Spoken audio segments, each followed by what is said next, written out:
A paz do Senhor Jesus, meu irmão, minha irmã, sejam todos muito bem-vindos a mais essa escola bíblica. Hoje nós estamos começando aqui numa modalidade diferente, né, de transmissão, que é justamente esse novo aplicativo aqui. Estamos chegando ao final do ano, devido às muitas demandas que o final do ano acaba impondo a nós, e para nós termos a nossa escola bíblica acontecendo nesse sábado, estamos nos utilizando dessa ferramenta para levar aí a esse estudo, essa conversa sobre a nossa lição de número 11 para você, para sua casa, para sua família. O legal dessa modalidade é a possibilidade que a gente tem de interação, né, de poder conversar, de poder dialogar. Então, algumas novidades podem estar surgindo dessa possibilidade que nós estamos iniciando hoje. Eu queria pedir para você, como faço em todas as semanas, para você compartilhar esse link com o máximo de pessoas que você conhece, que você pode, aí nas suas redes sociais, no WhatsApp, Instagram, Facebook, para que outras tantas pessoas possam estar conosco nesse estudo da lição bíblica. Hoje nós estamos caminhando para a lição de número 11. Então, praticamente estamos encerrando essa série de lições aqui, que é respostas bíblicas a perguntas difíceis, né? Então, além de eu desejar que você seja muito bem-vindo, que esse seja um momento edificador aqui para a nossa vida e para a nossa história. A pergunta que a gente começa nessa manhã é: todos os caminhos levam a Deus? Você já ouviu essa expressão? Já ouviu esse ditado que às vezes é usado pelas pessoas? Todos os caminhos levam a Deus. O importante, né? Usa sempre essa expressão, né? O importante ou é o coração, ou é fazer o bem, ou coisas do tipo. Mas todos os caminhos, de fato, levam a Deus? Para nos ajudar a responder a esta questão, está conosco nessa manhã o pastor Josias, pela primeira vez aqui na nossa escola bíblica. Pastor Josias, seja muito bem-vindo, e a nossa expectativa é que seja uma manhã edificadora para a nossa vida, em nome de Jesus.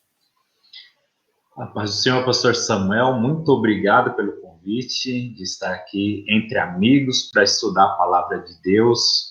Gostaria de cumprimentar também com a paz do Senhor todos os nossos irmãos promessistas desse Brasil inteiro. E se você está assistindo pelo YouTube, é de uma outra denominação, seja bem-vindos também. Vamos estudar juntos a palavra de Deus, esse tema tão importante, tão atual, que é responder essa pergunta que muitos têm dificuldade de responder. Vamos lá. Amém, glória a Deus. Bom, a sociedade em que nós vivemos, ela tende a propagar uma ideia que nós chamamos, ou na filosofia é chamado de pluralismo. O que é o pluralismo? É a ideia de plurideias, de várias concepções, de várias possibilidades. E existe também o pluralismo religioso. E o que é o pluralismo religioso?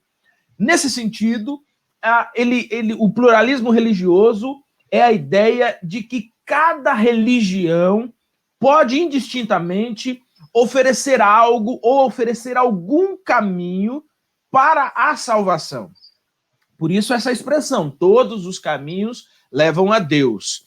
Entretanto, a Bíblia deixa apenas um caminho que leva a Deus. E esse caminho, nós sabemos, é Jesus Cristo. O que faz, obviamente, do cristianismo uma religião bastante exclusivista nesse sentido, uma vez que ela afirma que apenas um caminho pode nos levar a Deus. Então, como que nós podemos responder a essa pergunta, né? Todos os caminhos levam a Deus? É isso que nós queremos fazer nessa manhã. Responder a essa pergunta biblicamente. Com a Escritura aberta, podemos dar uma resposta a essa indagação. Pastor Josias, antes da gente falar propriamente do que a Bíblia fala sobre esse assunto, Poderia nos ajudar um pouquinho aqui a definir o que é esse pluralismo religioso? Sim, é um tema bastante elástico, né? Porque ele vai envolver, no bojo dele está tantas outras questões. Nós não vamos falar de todas aqui, mas basicamente vem junto com o pluralismo religioso também essa ideia de que a sociedade de hoje está inserida em um relativismo. Poderíamos ter também um outro momento só para falar sobre o relativismo, mas não cabe aqui. Mas numa sociedade onde ela está destruindo os absolutos, essa ideia do pluralismo religioso vai ter muita voga, vai ter muito espaço, porque a sociedade de hoje ela está quebrando os absolutos. E aí é até antipolítico, né? É politicamente incorreto hoje você falar em exclusivismo. Aí já vão rotular você de um outro tanto de ismos, só porque você, em algum ponto, se mostra exclusivista. E quando nós olhamos para a sociedade de hoje, ela caminha por um relativismo de tudo, moral, de tantas as coisas, e o religioso não escapa disso. Então, nessa ideia também está o bojo do relativismo, também o do sincretismo religioso, vai estar muito junto ali com o pluralismo, onde se prega que todas as religiões, ou nenhuma religião pode estabelecer regras e se considerar a única porta-voz da verdade nesse meio. Então o sincretismo ele vai nadar de braçada também, porque você pode fazer um misto, né, de uma religião, de outra, se nenhuma tem a regra absoluta, se nenhuma tem a verdade absoluta, se todos os caminhos levam a Deus, você pode seguir ou qualquer um deles, ou pode fazer um misto de cada um, como você bem entender. Então vai cair também aqui a ideia do sincretismo religioso. Né? A ideia do ecumenismo também pode estar debaixo desse mesmo guarda-chuva, porque a ideia de se unir, né, todas as religiões, todas aquelas que têm um tronco, né, o ecumenismo vem dessa ideia de um tronco único, onde todas podem se convergir. A dificuldade disso é que, dependendo do tronco, você abarca todas as religiões também. Por exemplo, se o tronco for o amor, colocar o amor como tronco, nós não temos nenhuma religião que pregue contra o amor. Todas dizem que ela prega o amor, né? E aí deixar outras coisas de lado e focar só nesse tronco. Então, o ecumenismo também caberia embaixo desse guarda-chuva, né, do pluralismo religioso. Assim como também a questão da diversidade, né? A diversidade ela é muito exaltada hoje, né? Lembrando que a Bíblia ela não tem problema nenhum com a diversidade. Do contrário, quando nós vamos ver, por exemplo, o Apocalipse, a gente vê claramente lá que Deus reservou no paraíso dele lugar para pessoas de toda tribo, raça, nação, língua. Sim, Então, diversidade é com a Bíblia mesmo. Agora, diversificar o caminho para a salvação que é o problema, que aí nós não encontramos espaço na Bíblia para isso, né? Então, precisamos tomar muito cuidado com o fascínio pela diversidade, porque em algum ponto a gente pode errar. E, por fim, a questão da tolerância, tanto pregada hoje, que a Bíblia ela é totalmente tolerante, a gente vai ver ela é tolerante com o ser humano em si, não com as práticas dele, e com o caminho da salvação ela vai ser exclusivista. E aí pode ser que aqueles adeptos da tolerância a qualquer custo vão se sentir ofendidos quando a gente fala, né? De um caminho um caminho único, né, de um caminho exclusivo para a salvação. Então, esse pluralismo, ele vem da ideia de plural, né, então ele não é plural só em abrir para todas as regiões, mas também as ideias. Então, se cabe aqui o relativismo, o sincretismo, o ecumenismo, a diversidade e a tolerância, então veja como que é plural em todos os sentidos, né? Exatamente.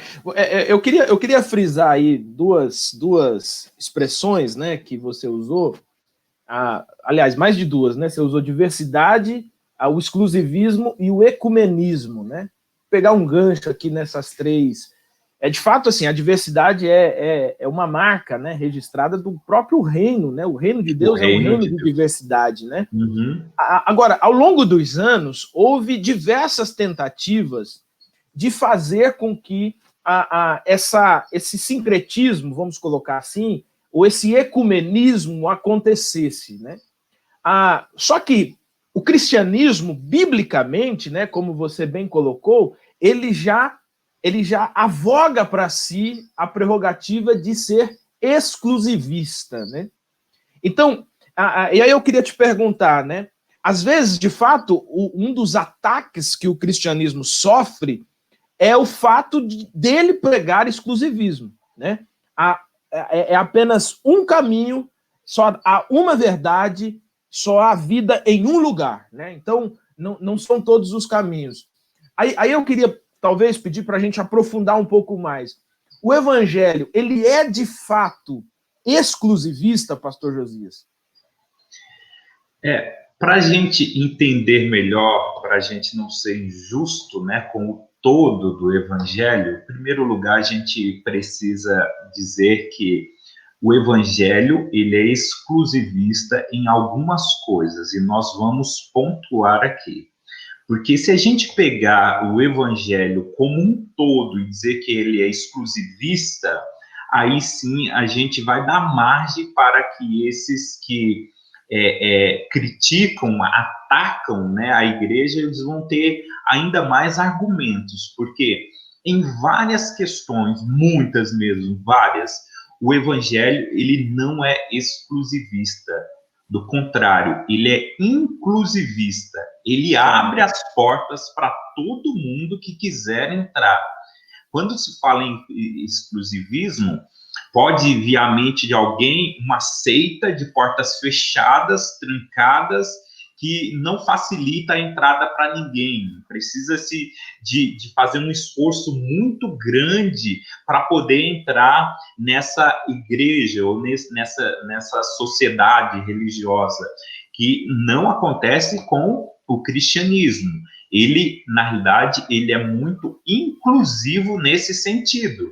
Por exemplo, a gente vai ver os discípulos de Jesus reclamando uma vez com Jesus, porque tinham uns cidadãos lá que nem seguiam Jesus, mas estavam fazendo a obra. Exato. E Jesus deixa claro ali a natureza inclusivista do reino de Deus, quando ele diz, olha, deixam eles, se eles não são contra mim, é a favor, então deixa eles trabalhar, não são seguidores, não te serve como agente e tal, mas deixa, todo mundo é bem-vindo.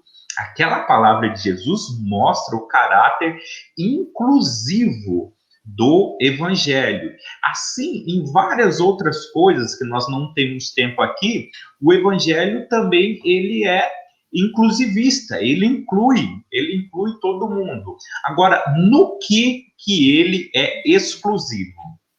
O caminho para a salvação. E aí nós vamos destacar aqui 3 coisas básicas. Primeiro, a Bíblia. Nisso nós não podemos negociar, não ter abertura mais do que o Evangelho dá. A Bíblia, ela é exclusivista no sentido de ela que contém a verdade, ela que é a régua de balizar todos os outros pensamentos, filosofias e religiões. Com isso, nós não estamos dizendo que a Bíblia é a única que contém a verdade. Não é isso que estamos dizendo.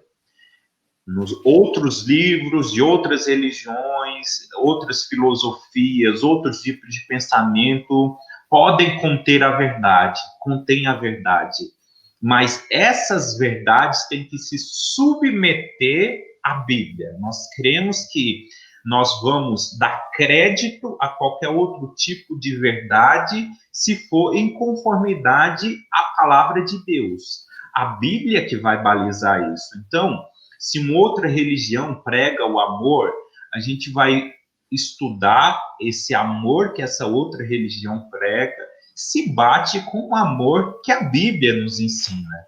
Se bate, a gente não tem nenhum problema de dizer, olha, aquela religião, tal religião, está falando sobre amor e aquilo que ela fala é correto. Por quê? Porque a Bíblia, ela vai chancelar isso. Então, outros livros, outras religiões, outros pensamentos, outras filosofias podem conter verdade, mas se essa verdade for igual à verdade bíblica, a única que é 100% verdadeira, que não contém erro, é a Bíblia. Aí nisso ela é exclusivista. Se quiserem ficar bravos com a gente por crermos dessa paciência, forma, né?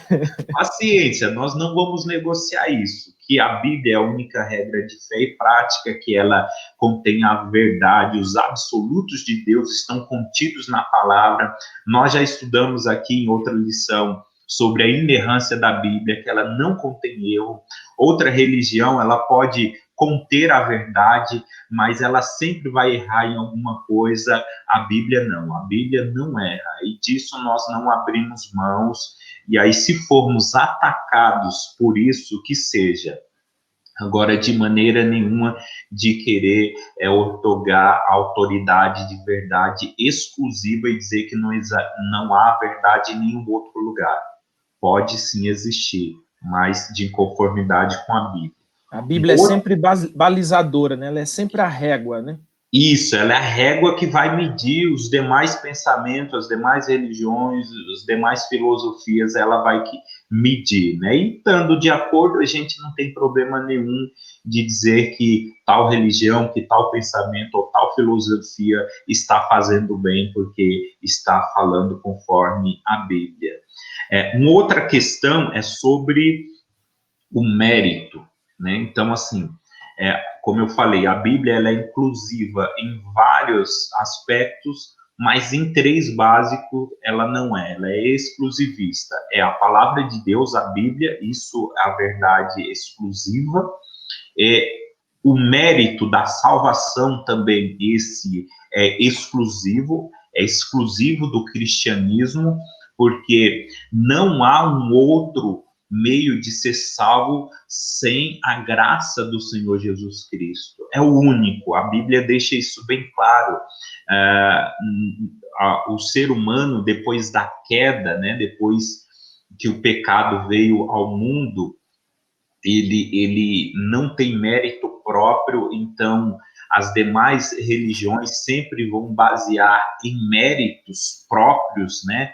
Por mais bonito que seja a filosofia das religiões, como, por exemplo, o hinduísmo, que vai pregar coisas muito bonitas, né? Mas está sempre atrelado ao mérito humano, que o ser humano tem que atingir o nirvana, tem que atingir um determinado nível para alcançar a salvação, onde o evangelho ele prega totalmente contra, né? Ele diz que o ser humano não pode nada, não tem mérito nenhum. O homem, na condição pecadora, depravado que está, ele não consegue fazer nada por si mesmo para a salvação. Então, esse modelo que o cristianismo prega, ele é único. Ele diz, olha, de fato, o ser humano, ele está perdido, ele não consegue se salvar a si próprio, então a única maneira é tendo fé na graça do Senhor Jesus Cristo.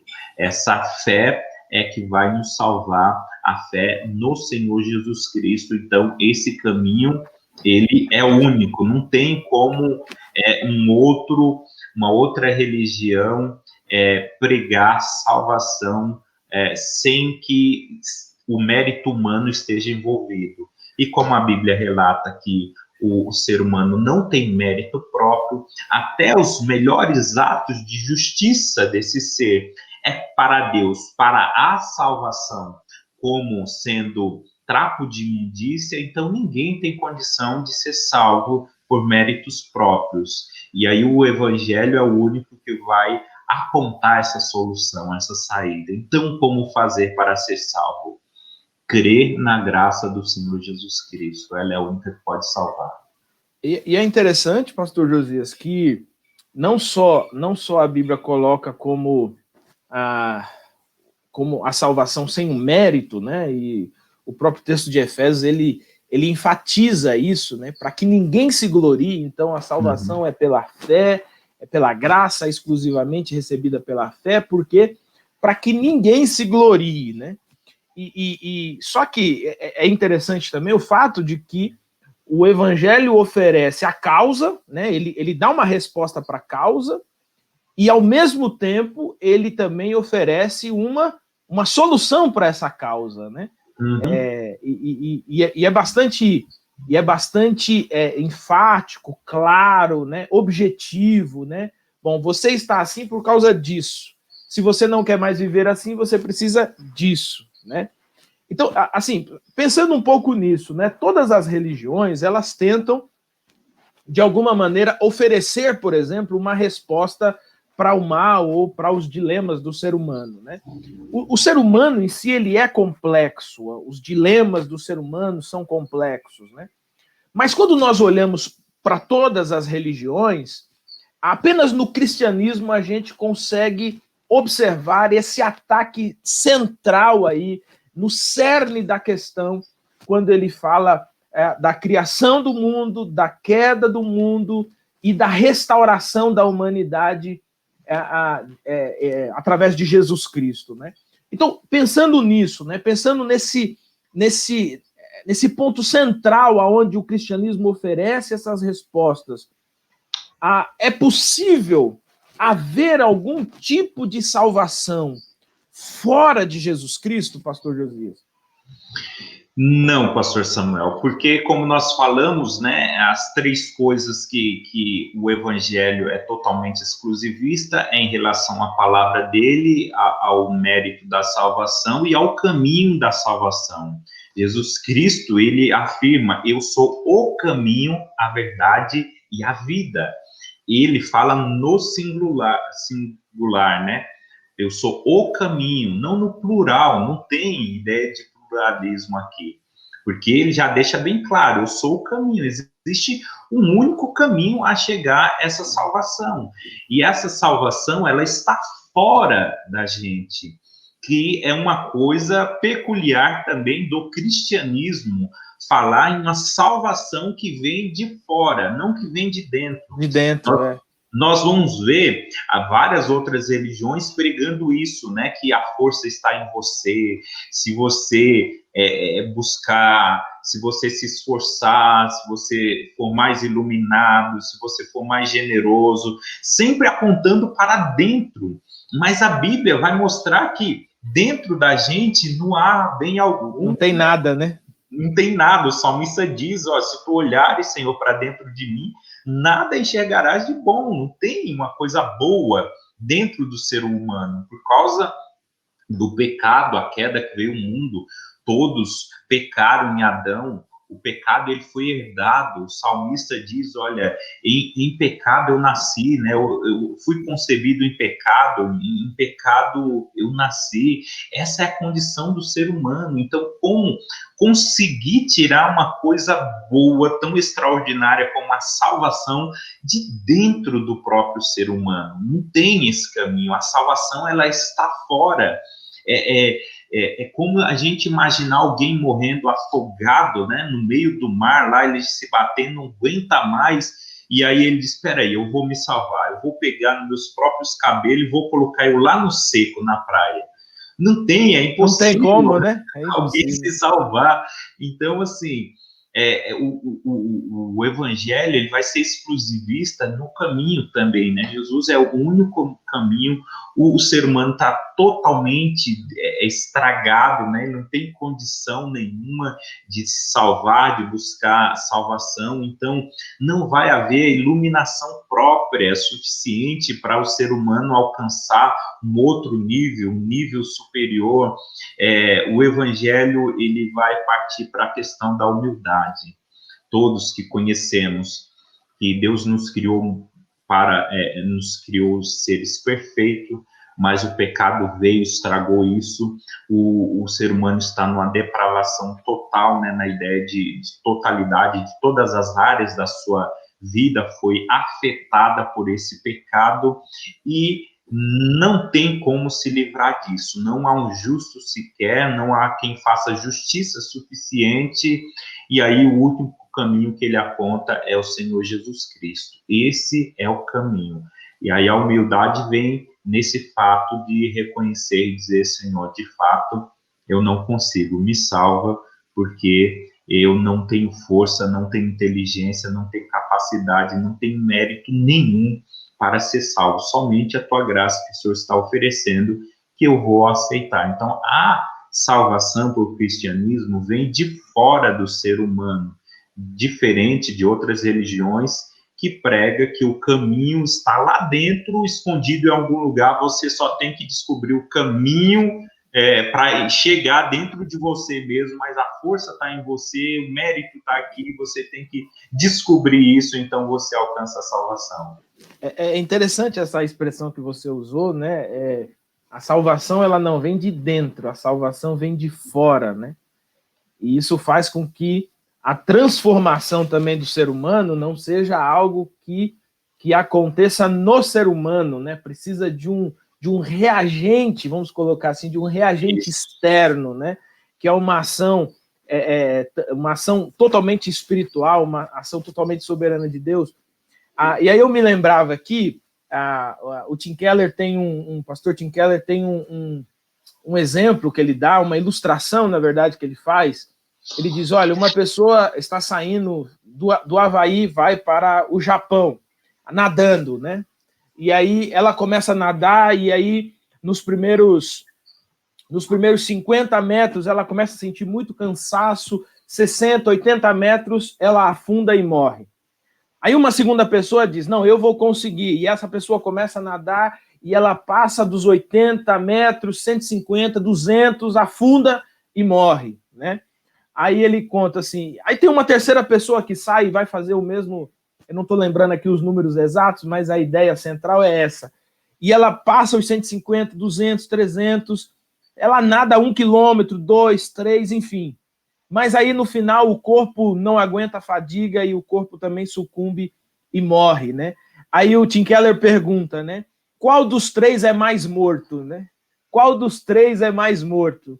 E aí ele faz isso e ilustra muito bem para a gente essa ideia de como não é possível se salvar, como não é possível atingir a salvação se não for exclusivamente pelo mérito de Jesus Cristo, né? Não existe uma pessoa mais ou menos salva, ou uma pessoa mais ou menos ruim, ou uma pessoa mais ou menos depravada, né? O pecado iguala todos e a salvação em Cristo também iguala todos. Todos estão caídos em pecado, todos precisam dessa remissão de Jesus Cristo, né? Então, eu achei muito interessante essa expressão. A nossa salvação, ela vem, né? A salvação não vai, a salvação vem. E é interessante porque apenas o cristianismo também que mostra, né, um Deus que faz-se homem, né? Todas as outras religiões, ela tem um homem que atinge o grau de Deus, né? O cristianismo é o inverso. Tem um Deus soberano, tem um Deus onipotente, onipresente, e esse Deus se diminui a estatura de ser humano para conduzir esse ser humano à salvação. Então, não só a salvação vem de fora, como também o nosso Deus vem de fora, né? Ele não é produzido no nosso coração, né? Uhum. É isso aí. E aí depois a gente vai ver mais para frente que isso aí também tira a ideia de crueldade, né? Que alguns vão acusar a gente de ser cruel. Mas quando a gente olha para esse Deus vindo ao nosso encontro, vindo sofrer por nós, morrer, dar vida por nós, isso só é amor, meu irmão. Não tem nada de crueldade, não tem nada de fútil como alguns querem nos acusar, né? Mas aí, assim, eu já encaixo, então, né, pastor Josias, essa questão, né? Porque essa é a questão natural que surge, né? Esse exclusivismo do cristianismo, essa verdade absoluta, esses absolutos que o cristianismo produz e que nós extraímos da Escritura Sagrada, não faz do cristianismo uma fé incoerente, ou uma fé arrogante, ou mesmo uma fé cruel, né? Porque aqui é o senso comum vai chegar a essa conclusão, né? Peraí, se só tem essa possibilidade de salvação, então é cruel, é incoerente. Que amor é esse, né? Que se eu não aceitar, permite que eu seja condenado e etc. Então, essa resposta é possível, pastor Josias? É possível nós respondermos, né, dizendo, contrariando toda essa ideia, né? Primeiro, o cristianismo não é uma fé incoerente, porque ela prega só um caminho, uma só fé, e fica muito difícil você ser incoerente quando você é mono, né? Quando você tem essa fé monoteísta, você tem um só caminho, fica difícil de divergir, porque a incoerência vem trazer essa ideia, né, de uma coisa antagônica à outra. Agora, se você só tem uma, como que vai ser antagônico, né? Não tem como ser. Então, a ideia do cristianismo, ela é totalmente coerente. Ou incoerente, aí a gente pode inverter, né, para os nossos críticos, aqueles que criticam dizendo que a fé cristã ela pode ser incoerente, a gente pode jogar a bola para eles. Espera aí, mas diante de tantas verdades que creem, até que ponto uma verdade ela não anula a outra? Veja que a maior possibilidade de incoerência é na ideia do pluralismo religioso, porque são várias pensamentos, correntes de ideias, várias religiões, e peraí, será se todas estão falando a mesma coisa? Será se as verdades dessas religiões todas caminham junto? Será que um ponto de uma verdade não vai contra a outra, ou uma anular a outra? Quando a gente vai olhar, é claro que uma anula a outra, então não tem como você pegar todas as religiões e dizer que elas falam a mesma coisa. Elas falam coisas diferentes e uma anula a outra. Então, aquela que é anulada é verdade pela que anula. Então, veja como que é incoerente, né? A própria ideia em si de um plural de ideias religiosas, um plural de caminhos de salvação, quando uns são tão diferentes do outro. É bonito na teoria, mas impraticável, na prática é impraticável, né? É impraticável. A gente, claro, fica ali pelo sentimento de que de um falso amor, né? Que essas pessoas que falam isso, no fundo, elas pensam dizer que querem a salvação da humanidade toda. Então, com todos os caminhos sendo verdade, cada um seguindo o caminho, no final vai ser todo mundo salvo, e olha que maravilha. Isso não transpira amor, mas quando a gente vai olhar, na realidade, isso aí tem o quê? De injustiça, e como faz com a injustiça que está no mundo? Vai ficar impune essa injustiça? E aí, quando nós olhamos para um Deus que ele é justo e que vai praticar justiça, e que ele vai pôr um ponto final na injustiça, na maldade, aí alguns querem acusar a fé cristã de ser injusta. Se na realidade é o que vai combater... É exatamente o contrário, né? É exatamente o contrário, vai combater a injustiça. Então, todo esse mal que está no mundo, no final da conta, vai ficar impune, todos vão ser salvos, ninguém paga a conta de todo esse sofrimento. Como que é isso, né? Então, veja que eles conseguiram pegar todos os pilares, né, do cristianismo e começar a inverter, dizendo que é incoerente, quando na realidade a gente vê a incoerência maior com eles. Falar de arrogância, né?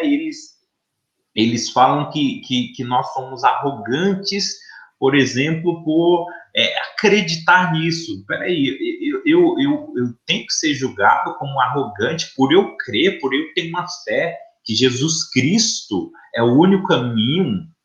Isso aqui não tá baseado em teoria, em nenhuma comprovação científica. É a minha fé.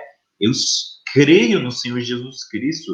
Se só por eu crer nele como o único caminho, isso já me faz um arrogante, eu posso jogar também a pergunta para eles. Quando eles dizem que o cristianismo está errado em pensar desse jeito, eles não estão sendo arrogantes também, da mesma forma? Dizer que eles estão certos e nós estamos errados? Veja que isso tem a ver com fé, isso aí tem a ver com convicção.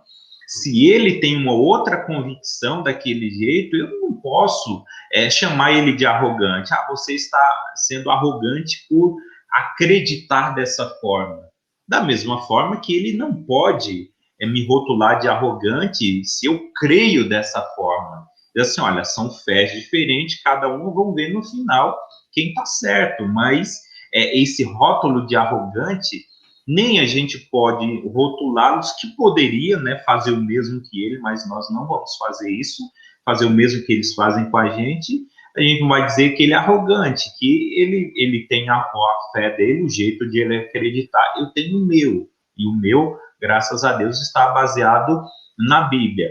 A outra acusação é de crueldade, né, que esse Deus, ele é um Deus cruel, de mandar as pessoas para o inferno, para viver atormentado eternamente. Isso não é muita crueldade?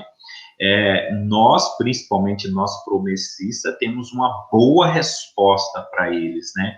Primeiro, de que Deus ele está cuidando da injustiça do mundo, que ele vai colocar um ponto final na injustiça. Então, isso não é crueldade, ao contrário disso, é o amor de Deus se manifestando por sua criação, humanidade, que ele vai colocar um final em tudo isso.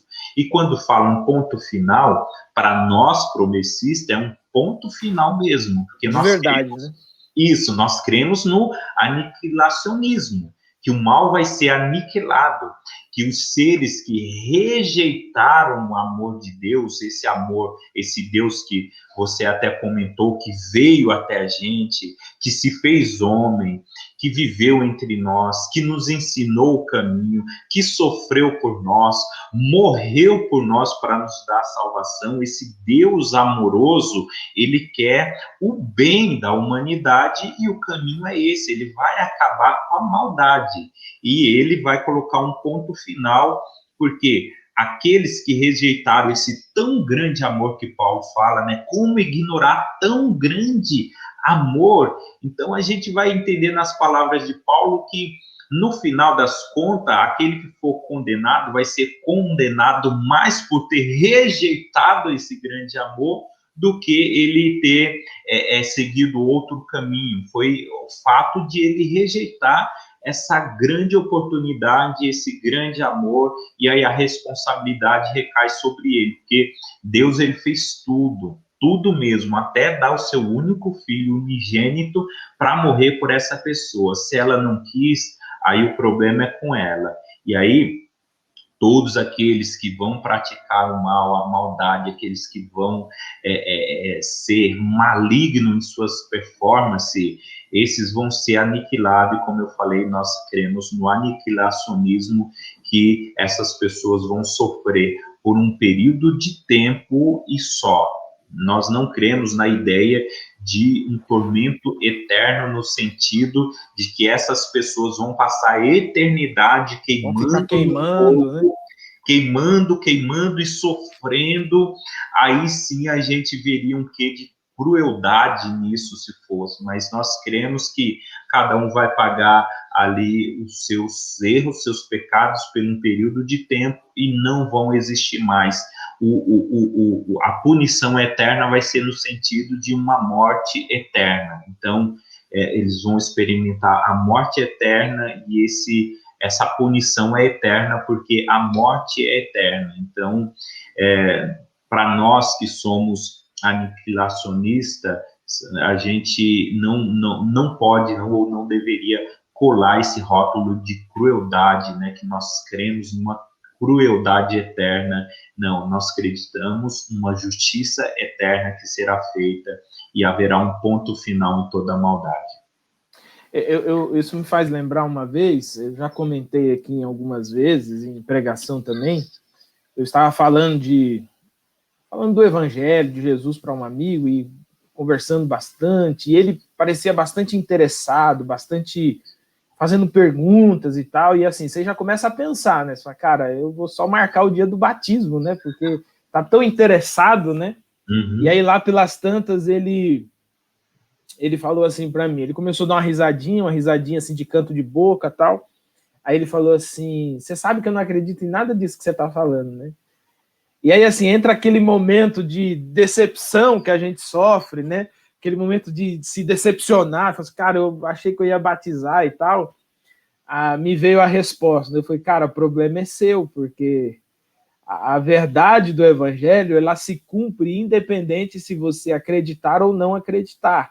Né? Exatamente. Então, veja, o plano redentor de Deus, ele está aí, ele está à disposição. Mas eu quero rejeitar isso, eu não acredito em nada disso, isso para mim é tudo conversa fiada, não tem problema nenhum. Agora, no último dia, nós teremos que comparecer diante do Eterno, né? Alguns comparecerão diante do Eterno, trazendo sobre si o sangue de Cristo, né? Uhum. Que os isenta, né? Que os purifica de todo pecado. Outros, porém, vão chegar com o quê, né? Com boas ações, com boas obras e etc. Mas essas coisas não serão suficientes, né? Apenas o sangue redentor de Jesus Cristo é que pode, de fato, nos garantir salvos, né? Para toda a eternidade, né? Então, eu gostei dessa expressão que você usou, né? Falei assim, cara, a culpa é sua, né? Então, assim, no final das contas, Deus continua sendo amoroso, misericordioso, e o ser humano continua mergulhado naquilo. Ou se rende a esse amor e a essa misericórdia, ou mantém firme a sua prepotência, a sua arrogância, né? Mas é como diz aquele ditado, né? O combinado não sai caro, né? Exatamente. E esse, pastor Josias, é o ponto muito interessante do evangelho. O combinado não sai caro. O evangelho diz, olha, adiante de você, dois caminhos, né? Tem a porta estreita, a porta larga. A porta estreita, o final é esse. A porta larga, o final é esse. Agora você escolhe, né? Lá no livro de Josué também é isso, né? A fala de Josué, né? Ele diz assim, ó, vocês escolhem se vocês querem servir a Deus ou se vocês querem servir a Baal, se querem servir aos deuses cananeus. Aí ele diz, eu já digo em relação à minha casa e à minha família, nós serviremos ao Senhor. Então essa é uma decisão. Agora, ela é tranquila, né? Não, eu não quero servir ao Senhor, eu quero servir a Baal. Tranquilo também. Agora, todos nós precisamos ter em mente um fato. O último dia, todos nós teremos que comparecer diante do eterno Deus, e aí esse finalmente é que colocará um ponto final em todas as coisas, né? E aí isso é importante pensar, né? E é uma boa pegar por essa ideia, né, de ir pelo caminho. A gente entende melhor, perfeitamente, quando a gente olha por caminho. Porque se existem dois caminhos, um vai levar ao paraíso de Deus, o outro vai levar à morte eterna, fica fácil de a gente entender e tirar essa ideia de crueldade. Porque alguns podem pensar assim que, no final das contas, Deus vai condenar o ímpio só porque ele não quis ficar do lado dele, como se Deus fosse um vingativo. Ah, é? Isso, Você não quer ficar do meu exatamente. lado? Então, fogo em você, né? Morte para você, porque você não quis ficar... Deus, não existe nada disso de Deus, por isso que essa ideia de caminho é melhor para entender. Imagine se dois caminhos, onde um final é o paraíso de Deus e um outro é um precipício, onde lá embaixo tem um lago de fogo. Deus está falando para todos nós, olha, escolha esse caminho, que o final você chega no paraíso. Agora, se você escolher esse, você vai cair no precipício. Não é Deus que vai empurrar, não é Ele que vai dizer, ó, bem feito, chegou aqui na beirada, agora eu vou empurrar vocês e eu tenho prazer na morte do ímpio. Deus não tem prazer na morte de ninguém. Ele está alertando todo o tempo a todos nós, sigam pelo caminho da eternidade, siga pelo caminho do amor, que o fim vai ser melhor. Agora, se seguir por esse caminho, vai chegar uma hora que não tem um retorno, né? Não tem um ponto... E o próprio livro do Apocalipse, né, pastor Josias? O próprio livro do Apocalipse, ele mostra isso, né? Veja que antes do juízo consumado, né, você tem selo, você tem trombeta, você tem vários anúncios de graça e de bondade de Deus. E eu gosto, eu acho interessante, né, uma expressão que aparece no Apocalipse, que ele diz assim, mesmo assim eles rejeitaram. Mesmo assim, eles disseram, não quero. Mesmo assim, eles decidiram continuar. E tem um ponto lá que eles ficam tão revoltados que eles ficam com raiva de Deus, né? Ao invés de se render à bondade de Deus, ao amor de Deus, eles ficam com raiva de Deus, né? O que demonstra isso que você está dizendo, né? A escolha é colocada diante de nós, né? E Deus deixa claro qual é o fim de cada um desses caminhos. E mesmo que a pessoa esteja no caminho errado, ele está fazendo de tudo para trazer a pessoa para o caminho certo, né? Ele vai mandar os sinais, os seus profetas, ele vai fazer de tudo.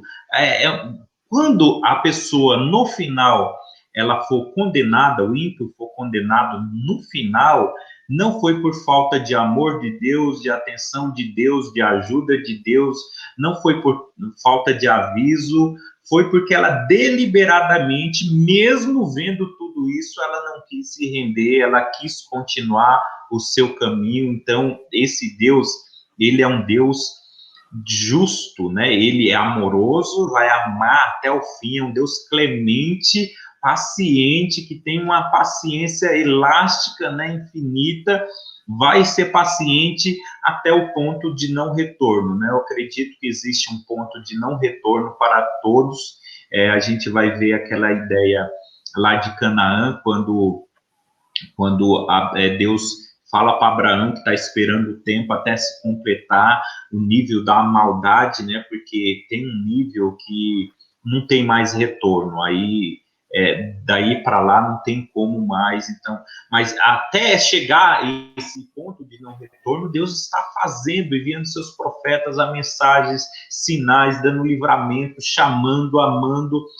Se a pessoa continuar ignorando, não quisendo deliberadamente isso, ela vai passar esse ponto de não retorno, aí não tem como retornar. E aí é por isso que, embora hoje nós não entendemos emocionalmente o que um evento que vai acontecer lá no Apocalipse, a gente só entende aqui teoricamente quando a multidão vai chegar para Deus e mesmo diante de tudo isso, mesmo diante da condenação dos ímpios, a multidão vai dizer para Deus, Senhor, justos são os teus juízos. Hoje nós sabemos na teoria, né, mas assim, emocionalmente a gente não sabe, porque pode ser que tenha parentes nossos lá, amigos, conhecidos, e como a gente vai jubilar, a gente vai se alegrar diante de Deus, dizer, Senhor fez bem feito, justo é esse juízo, Senhor. Somente lá que nós vamos entender emocionalmente. Hoje nós entendemos na teoria como que vai ser isso, né? É preciso até para isso uma transformação, né, cara? Uma nossa própria transformação. essência, né? Pastor Josias, estamos caminhando aqui para o final, né? E quando a gente pensa assim nessa ideia que foi colocada aqui do evangelho, um evangelho exclusivista, apenas em Cristo Jesus e tal, quando a gente vê algumas das pregações hoje em dia, em que a ênfase não é no evangelho, mas a ênfase é em prosperidades, curas, milagres extraordinários e etc., de alguma forma não estariam estas pregações fazendo um desfavor à evangelização das pessoas? Com certeza, porque assim, em primeiro lugar, a gente tem que quando a gente olha para tudo isso, nós tem que criar, né, nascer na gente, se já não nasceu, um senso de urgência, né, pela salvação e não pelas coisas desse mundo, né, que está em voga, o que é mais importante é a salvação das pessoas. Paulo, lá escrevendo para Timóteo, ele fala que o bom soldado, ele não se embaraça com as coisas desse mundo. E quando a gente olha esse tipo de pregação, de fazendo as pessoas olharem para baixo, olharem para o chão, olharem para a terra, para as coisas terrenas, de ter bênçãos, de buscar a prosperidade, de ter muito dinheiro, a salvação ela é muito urgente para a gente perder tempo com essas coisas. A gente que sabe do caminho, que o fim se aproxima, devemos empenhar, né, investir o nosso tempo para a salvação das pessoas, falar do Deus da bênção e não das bênçãos de Deus. A gente sabe que é consequência as bênçãos de Deus. Quando nós olhamos, né, para as pessoas querendo falar muito ou dar ênfase para isso, você acaba colocando as bênçãos de Deus como mais importante do que o Deus da nossa salvação. Então, sim, de fato, acaba sendo um desfavor, né, para a pregação do Evangelho, quando se prega muito na necessidade da busca dos bens, de buscar prosperidade e coisas desse tipo, né? Legal. Pastor Josias, nós estamos caminhando aqui para o final e eu queria te fazer uma última pergunta, fazer uma junção aqui, né? Obviamente que nessa sua resposta fica claro que há uma urgência para a pregação do Evangelho, que nós precisamos nos atentar com urgência à pregação do Evangelho. Nada contra, obviamente, as várias ações que são feitas para ajudar as pessoas ou para mudar um pouco a realidade das pessoas, mas pela nossa conversa aqui ficou claro que o que de fato mudará a vida e a história das pessoas é a rendição ao Evangelho, é o Evangelho de Jesus. Portanto, isso nos obriga, de alguma forma, com urgência, não só a pregar o Evangelho, mas também a abrir a Escritura, a ensinar a Escritura, a propor a Escritura nos nossos cultos, pequenos grupos, entre amigos e etc. Né? Então, a que palavra você poderia dar aqui, no final dessa nossa escola bíblica, para alguém que necessita, de alguma forma, dar uma resposta a um não cristão a respeito dessas verdades, né? Qual a palavra, qual o conselho você daria para alguém que está envolvido aí nesse mundo secularizado, mas tem mantido fiel no seu coração a fé em Jesus Cristo, a fé nessas verdades? Como que essa palavra poderia ajudar essa pessoa a dar uma resposta a algum não cristão que o questione a respeito dessas verdades, pastor Josias? Essa resposta ela pode ser dupla, né? Primeiro, assim, para aqueles que estão nos perguntando que ainda não são salvos, eles precisam ouvir o evangelho verdadeiro. Como eles vão crer se eles não ouvirem? Então, uma resposta da nossa parte para esses que ainda não fazem parte do aprisco do Senhor é a pregação do evangelho genuíno. Isso nós vamos ajudar. Agora, tem aquela resposta, né, que nós temos que dar para nós mesmos, nós que estamos já no caminho do Senhor, para a gente, de maneira nenhuma, dificultar a entrada do reino de Deus para essas outras pessoas. Então, em primeiro lugar, não estude essa lição buscando uma resposta para você dar para alguém, só para mostrar que você está certo. O nosso intuito aqui não é ganharmos disputa nenhuma, chegar no final e dizer, aí, tá vendo? Ganhei, ó, tava certo, você estava errado. Essa não é a nossa atitude. Nós queremos oferecer respostas, convencer as pessoas para levá-las à salvação. Não é simplesmente pelo fato de ganhar uma disputa. Por isso, todo o nosso trato com essas pessoas, ela deve ser um trato agradável, né? A palavra diz que o nosso falar, a nossa palavra tem que ser sempre agradável. Então, entre em qualquer conversa dessa natureza, não com uma disputa, mas com um estudo, que você vai mostrar o caminho, não ofenda de maneira nenhuma a outra pessoa, do contrário, mostre amor para ela, e com amor mostre a verdade, sendo sua palavra agradável, para que a gente não dê mais vazão para as pessoas em chamar a gente de intolerantes, cruéis, odiosos, né, como muitos acham, né, ou chamam a gente, querem dizer que a gente é intolerante, que a gente é politicamente incorreto diante de tudo isso. Nós não reconhecemos a beleza da diversidade, que nós não aceitamos a universidade, do contrário, a gente aceita, a gente entende a universidade dos pensamentos e a gente é livre, né, para pensar e deixar as pessoas pensar nesse sentido, de que cada um vai responder, vai ter uma consequência no final. Então, não é eu que, com palavras de ódio ou coisa desse tipo, vou levar a pessoa ou uma punição antecipada da pessoa. Não, com amor a gente vai falar a verdade, sempre agradável, a gente é tolerante, sim, em muitas coisas.